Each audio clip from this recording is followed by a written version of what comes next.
if you're having trouble logging into your Plume account. Follow these simple steps to troubleshoot and resolve the issue quickly.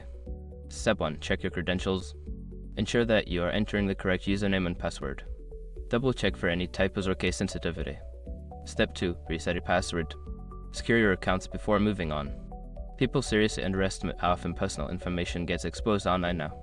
Use SROP to monitor your accounts 24/7 and get notified immediately if your data gets leaked somewhere. It runs in the background, constantly scanning billions of breached records. And honestly, for how cheap it is compared to the value you get, it's worth it. Link in the description. Step 3. Clear browser cache. Sometimes cache data can cause login issues. Clear your browser's cache and cookies, then try logging in again. Step 4. Update the app. If you are using the Plume app, make sure it is updated to the latest version. Check your app store for any available updates. Step 5. Contact support. If none of the above steps work, reach out to Plume's customer support for assistance. Provide them with details about your issue for quicker resolution.